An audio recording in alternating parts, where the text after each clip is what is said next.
Welcome back to Latent Academy. तो आज के इस वीडियो में हम देखने वाले हैं ईवीएस की पेडागोजी। ईवीएस का इससे पहले हमने मैराथन देखा था जहां हमने सारे इंपॉर्टेंट पॉइंट्स को डिस्कस किया था। अब हम देखेंगे ईवीएस की पेडागोजी। पेडागोजी यानी कि वो सब्जेक्ट जहां आप ये समझोगे कि बच्चों को पढ़ाना कैसे है, आप ईवीएस बच्चों के अंदर कैसे लेके आओगे, उनको कैसे कनेक्ट करोगे ईवीएस के चैप्टर्स के थ्रू, उनके रियल लाइफ एग्जांपल्स के थ्रू। तो चलिए बिना किसी टाइम वेस्ट के हम शुरू करते हैं और देखते हैं ईवीएस के बारे में। सबसे पहले समझते हैं कि यहाँ पे मीनिंग ऑफ इन्वायरमेंट यानी कि पर्यावरण का अर्थ क्या है। ईवीएस में सबसे पहले जानना होता है पर्यावरण। देखो बच्चों, जब बच्चा पढ़ना स्टार्ट करता है तो उसको कोई भी बेसिक साइंस का नॉलेज नहीं होता है। उस वक्त में होता क्या है कि हमें उसको अपने सराउंडिंग से जोड़ना होता है। तो पर्यावरण का अगर हम हिंदी मीनिंग देखें, हिंदी वर्ड में इन्वायरमेंट को कहा जाता है पर, यानी कि उसका मतलब होता है उसके आसपास की जो भी चीज़ें हैं उससे चारों तरफ जो। और आवरण मतलब क्या होता है कि उसका आसपास का घेरा, यानी कि जो बच्चा कोई भी अपने आसपास से घिरा हुआ होता है उस चीज़ों को ही हम पर्यावरण कहते हैं। यानी कि प्रकृति हुई, उसकी रोज़मर्रा ज़िंदगी हुई, ये सारी चीज़ें होती है किसके अंदर, पर्यावरण के अंदर। इसी के लिए कहा गया है कि बच्चों को उनके रियल लाइफ एग्जाम्पल से कनेक्ट ज़्यादा जल्दी होता है और वो ज़्यादा जल्दी कनेक्ट कर पाते हैं। ठीक है। तो प्रकृति में जो भी चारों ओर परिलक्षित होते हैं, जैसे कि वायु हो गया, मृदा हो गया, पेड़ हो गया, पौधा हो गया, प्राणी हो गया, ये सभी क्या है, पर्यावरण का एक अभिन्न अंग होता है। ठीक है। जहाँ बच्चा देखता है कि मेरे साथ क्या है, नहीं, उसके सोसाइटी में, उसके आसपास में, उसके पेड़ पौधे, फल, मतलब जो भी चीज़ वो जी रहा होता है वही पर्यावरण का एक पार्ट होता है। Now nature of environmental education यानी कि पर्यावरण शिक्षा की प्रकृति क्या होती है। अब उस पर्यावरण शिक्षा यानी कि उस पर्यावरण को हमें पढ़ाने के लिए ऐसा क्या यूज़ करना चाहिए अपने एजुकेशन सिस्टम में, वो देखो। सबसे पहले तो इंटीग्रेटेड, देखो ये इंटीग्रेटेड का टर्म होता है एक दूसरे को ऐड करना, यानी कि उसके रियल लाइफ एग्जांपल से उसको ऐड ऑन करके बताना और उनको समझाना कि जो चीज़ वो अभी यहाँ देख रहे हैं, सीख रहे हैं, वो उनके रियल लाइफ में कितना इम्पैक्टफुल होता है, वो उसके बारे में बात करते हैं। साथ ही साथ समाजीकरण की इसमें प्रक्रिया होती है, यानी कि प्रोसेस ऑफ सोशलाइजेशन। जब आप किसी चीज़ को इंटीग्रेट करते हो तो आप एक सोसाइटी का कहीं ना कहीं निर्माण कर रहे होते हो, सोसाइटी को कनेक्ट कर रहे होते हो। बच्चा सबसे अच्छे रूप में अपने परिवार के साथ रहता है, परिवार के बाद वो सोसाइटी के फॉर्म में डेवलप होता है। तो इस पे क्या होता है, इंटीग्रेटेड करने से यानी कोई भी चीज़ को जोड़ने से बच्चा समाजीकरण की प्रक्रिया में चला जाता है। ठीक है। साथ ही साथ मानव पर्यावरण संबंधों का ज्ञान भी होता है उसको।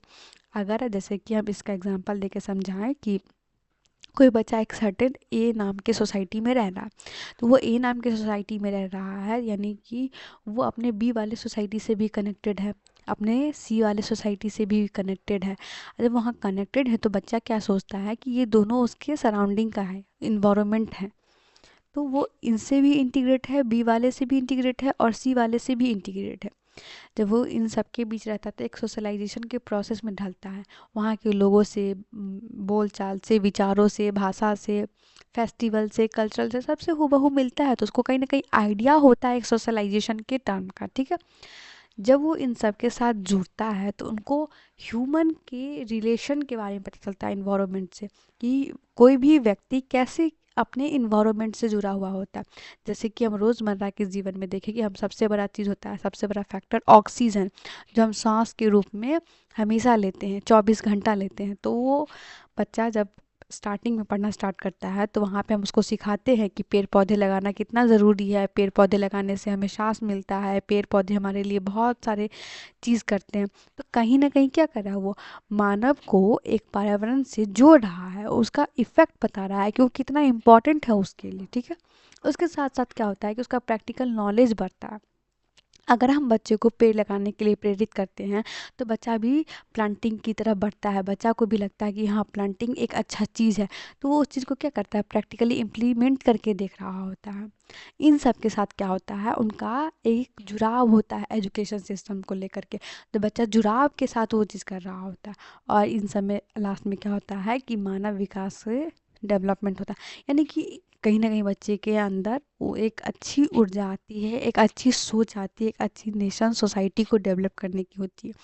तो सबसे बड़ी बात होती है, देखो यहाँ पे कोई भी चीज़ की शुरुआत बचपने से होती है। हम अगर बचपने में उसको अच्छी शिक्षा देंगे, अच्छा व्यवहार बताएंगे, अच्छी बातें कहेंगे, उसको प्रकृति से जोड़ करके रखेंगे, तो कहीं ना कहीं बच्चा बहुत कनेक्ट रहेगा अपनी प्रकृति से। और वो बहुत ज़रूरी भी होता है एक बच्चे को उसके प्रकृति से कनेक्शन बना के रखना ना। अब हम ईवीएस की कैरेक्टर्स देखते हैं कि ईवीएस की क्या सारे विशेषताएं हैं। एक तो सबसे पहली बात होती है ईवीएस रेलिवेंट होता है। स्टार्टिंग के फेज़ में ईवीएस में जो भी चैप्टर्स होते हैं वो बहुत ही रेलिवेंट होते हैं, वो एकदम यूज़फुल भी होते हैं। साथ ही लर्नर सेंटर होता है। लर्नर सेंटर इसलिए क्योंकि बच्चों को अवगत कराना होता है स्टार्टिंग के फेज़ में उसके अपने करिकुलम से, उसके अपने सराउंडिंग से। तो हम बहुत ही रेलिवेंट टॉपिक यूज़ करते हैं, रेलिवेंट चीज़ ही पढ़ाते हैं बच्चे को। तो ये हम किसके पॉइंट ऑफ व्यू को देख के पढ़ा रहे हैं, बच्चे को पॉइंट ऑफ व्यू से। तो कहीं ना कहीं ये पढ़ाई जो हुआ वो लर्नर सेंटर के रूप में हुआ। साथ ही ये मूल्य को बताता है, यानी कि वैल्यूज़ को बताता है। प्रैक्टिकल कॉन्सेप्ट्स इसका डेवलप करता है। जैसे कि मैंने पेड़ लगाना एक उदाहरण दिया, जहाँ बच्चे को सिखाते हैं कि पेड़ हमारे लिए इंपॉर्टेंट है, हमें ऑक्सीजन देते हैं, हमें फूड देते हैं, हमें घर बनाने के लिए लकड़ी देते हैं, हमें खाने के लिए फल फ्रूट्स देते हैं। तो ये सब क्या है, उनके अंदर एक प्रैक्टिकली कॉन्सेप्ट को बैठाना कि पेड़ कितना यूज़फुल है, तो बच्चा उस चीज़ को मानता है, उस चीज़ को करता भी है। साथ ही साथ वो अप्रोप्रिएट बिहेवियर भी रखता है उस चीज़ को लेकर के। प्लांटिंग भी उसके लिए एक नज़रिए में इम्पॉर्टेंट होता है।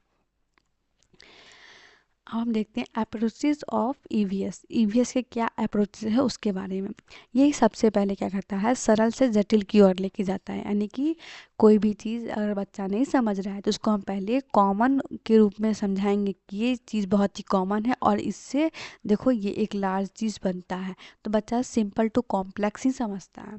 साथ ही साथ फ्रॉम कंक्रीट टू एब्स्ट्रैक्ट, मूर्त से अमूर्त, यानी कोई भी बच्चा जिस चीज़ को नहीं समझ रहा है उसको हम एज उदाहरण एक्सप्लेनेशन कोई ना कोई एक एग्जांपल देके समझाएंगे उसके रियल लाइफ से कनेक्ट करके, तो उसको आसानी से समझ पाएगा।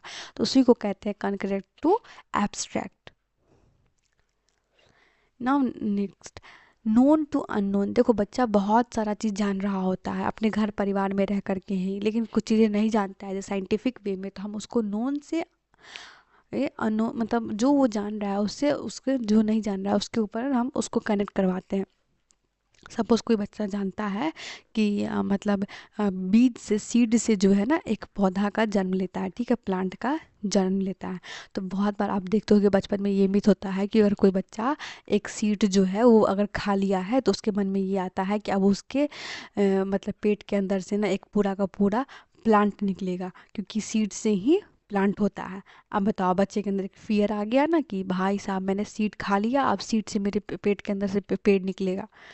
तो वहाँ वो फैक्ट नहीं जानना होता है कि हमारा स्टोमक के अंदर HCLs होते हैं या फिर डाइजेस्टिव इंजाइम्स होते हैं जो उसको डाइजेस्ट कर देते हैं। तो ऐसा कुछ नहीं होता है। तो वहाँ बच्चा आधी बात जान रहा है कि वो सीड से, बीज से पौधा बनता है, लेकिन हमारे पेट पे जाने के बाद क्या होता है वो ये बात नहीं जान रहा होता है। तो हमको as a science, as a EVS हम उसको ये चीज़ सिखाते हैं।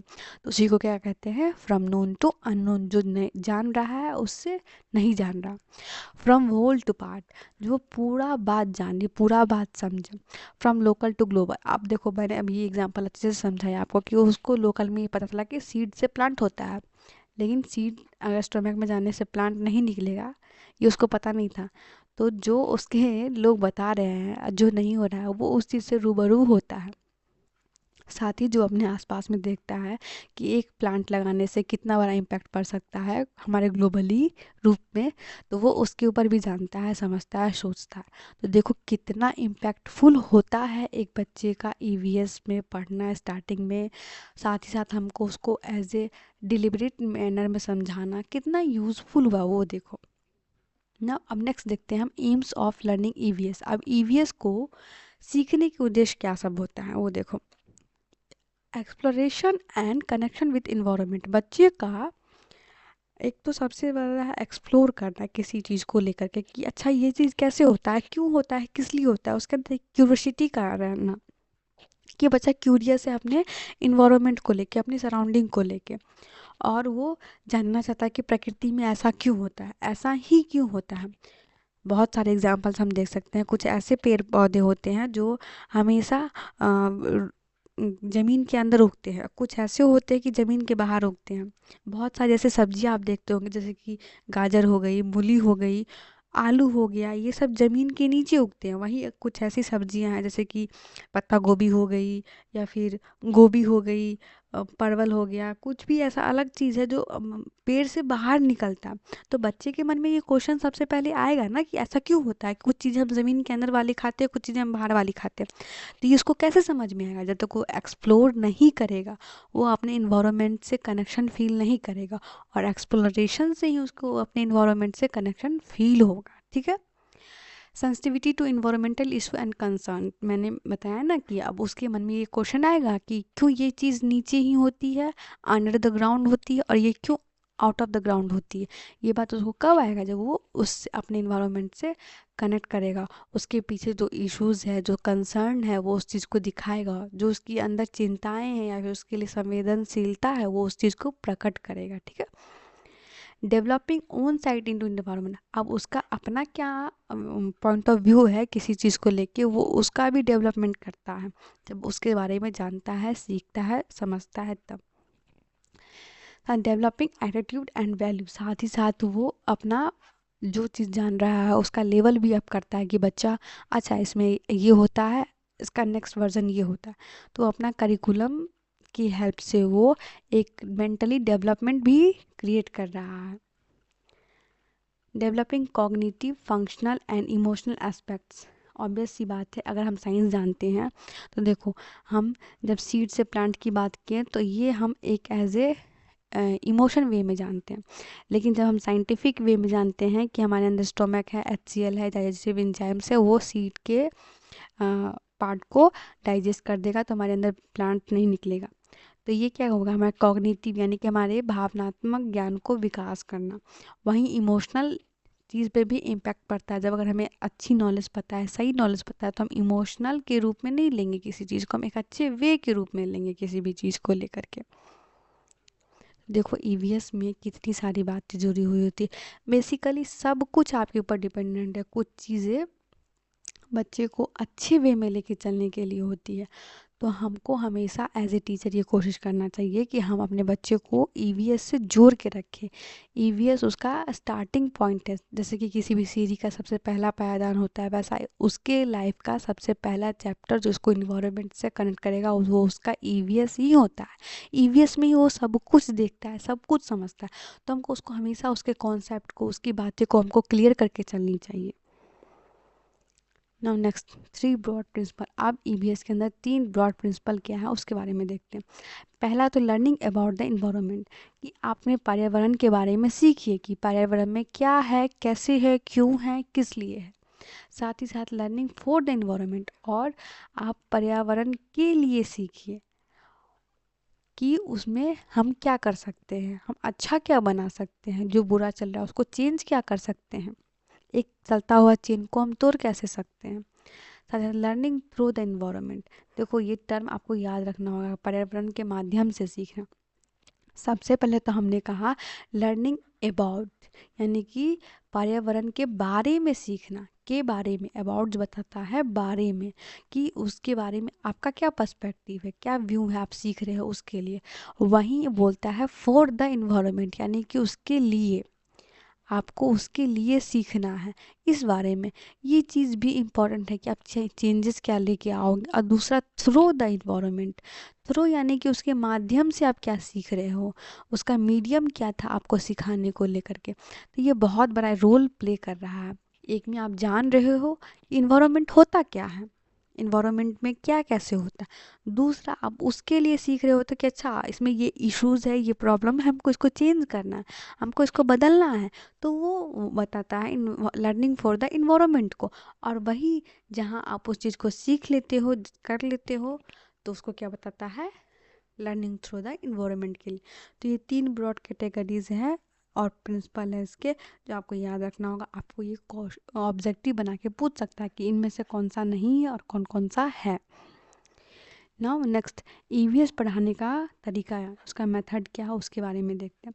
सबसे पहला तो होता है डिस्कशन मेथड। देखो, आप कोई भी टॉपिक पढ़ाने से पहले डिस्कशन करो, बच्चा का एक बाउंड्री बनाओ उस टॉपिक को लेकर के कि बच्चा इस टॉपिक की, ये सपोज प्लांट्स के बारे में हम पढ़ा रहे हैं तो बच्चा प्लांट तो देखा ही हो अपने घर के आसपास, तो एक बाउंड्री बनाना कि अच्छा बच्चा प्लांट क्या करता है, प्लांट आपको क्या प्रोवाइड कराता है, प्लांट से क्या हेल्प है, क्या निगेटिव पॉइंट है, सब पे डिस्कशन करना। देखो, डिस्कशन बहुत बड़ा रोल प्ले करता है। ये कहीं ना कहीं एक पॉजिटिव एटीट्यूड को बताता है कि उसमें क्या होता है कि बच्चा ओपन एंडेड वे में बताता है, कोई भी चीज़ को खुल के बताता है, उसका कोई सीमा नहीं होता है। जब एक बच्चे का पॉइंट ऑफ व्यू आप सुनोगे तो दूसरा का अलग होगा, तीसरे का अलग होगा, आप सबका पॉइंट ऑफ व्यू देखोगे, वहाँ पे क्या होता है पॉजिटिव माइंडसेट के साथ साथ एक डाइवर्सिटी आती है थिंकिंग में कि बच्चा कितना डाइवर्स होकर के सोच रहा है कि हाँ, ये चीज़ कितना अलग हो सकता है चाहे कोई भी चीज़। तो हमको डिस्कशन मेथड को बढ़ावा देना चाहिए। हाँ, हालांकि ये थोड़ा सा टाइम इंगेजिंग है लेकिन बहुत इफ़ेक्टिव भी है। साथ ही कोऑपरेटिव लर्निंग, आप कोई बच्चा किसी चीज़ को समझने में बहुत तकलीफ महसूस कर रहा है तो हमको उसको कोऑपरेट करना चाहिए, उसको थोड़ा सा एक्स्ट्रा टाइम देके समझा देना चाहिए, बता देना चाहिए। नेक्स्ट है गाइडेड इंक्वायरी। अब बच्चा कोई चीज़ समझ गया, जान गया, लेकिन वो आपसे उस विषय में ज़्यादा पूछताछ करना चाहता है, तो आप उसको एज ए टीचर, आपका रोल होता है कि आप उस बच्चे को और डिटेल में बता दो वो चीज़ को कि वो चीज़ क्या है, कैसे है, किस लिए है। ये टीचिंग में बहुत हेल्पफुल होता है कि बच्चा अगर कुछ पूछताछ करता है किसी टॉपिक को लेकर, यानी उस टॉपिक को उसने बहुत केयरफुली सुना है, उसको उस टॉपिक में काफ़ी इंटरेस्ट है, इसके लिए वो इस चीज़ को बोल रहा। उसके बाद है हैंड्स ऑन एक्टिविटीज़, यानी कि बच्चा करके दिखाओ उस चीज़ को, उसको करके बोलो दिखाने के लिए, तो ये उसके दिमाग में छपता है। इसका अगर हम एक एग्जांपल दें, हायर एजुकेशन में हम इसको क्या कहते हैं, प्रैक्टिकल के रूप में, यानी कि वो प्रैक्टिकली करके देखता है ना, उसके लिए इम्पैक्टफुल रहता है, वो लाइफ टाइम उस प्रैक्टिकल को नहीं भूलेगा क्योंकि वो चीज़ खुद करके देखा है। नेक्स्ट है ऑर्गेनाइजिंग अ फील्ड ट्रिप। देखो, इसमें एक सबसे बड़ा रोल प्ले करता है फील्ड ट्रिप। बहुत लोग को लगता है कि ये बहुत टाइम इंगेजिंग है, पर नहीं, फील्ड ट्रिप में क्या होता है, बच्चा अपने रियल लाइफ से बहुत इजीली कनेक्ट कर जाता है, उसको रियल लाइफ का एग्जांपल जो है ना काफ़ी इम्पैक्टफुल रूप में उसको मिलता है और वो उस चीज़ को भूल नहीं पाता है। इसके लिए फील्ड ट्रिप बहुत बड़ा रोल प्ले करता है। आप बहुत सारा क्वेश्चन देखोगे जहाँ पे आपके दो चीज़ बहुत ज़्यादा आएगी, एक तो हैंड्स ऑन एक्टिविटीज़ के ऊपर और दूसरा ऑर्गेनाइजिंग अ फील्ड ट्रिप। तो आप याद रखना, कभी भी पॉजिटिव वर्ड को ढूंढना होता है हमें सीटेट में। अगर हमको अच्छा स्कोर करना है तो हमेशा हमको ऑप्शन में अपने पॉजिटिव वर्ड को लेके चलना हो रहता है।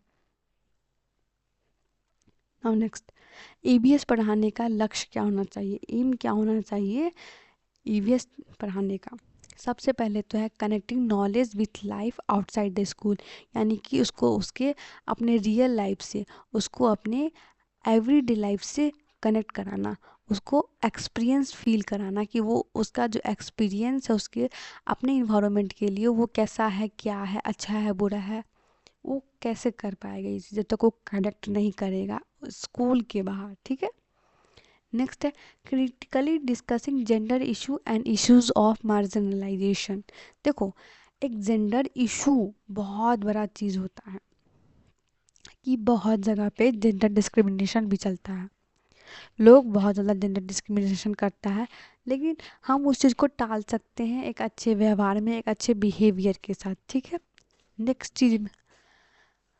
चीज़ हम देखते हैं कि nurturing child curiosity and creativity about natural man, हम उसके इन्वायरमेंट को डेवलप कर सकते हैं, बढ़ा सकते हैं, सोच सकते हैं, बस इसलिए हमको उसको और इम्प्लीमेंट करना चाहिए। नेक्स्ट है उसको उसके रियल लाइफ से अवेयर करना चाहिए, जो भी इवेंट्स हो रहे हैं उससे कनेक्ट करके उसको इंक्रीज आउट करना चाहिए।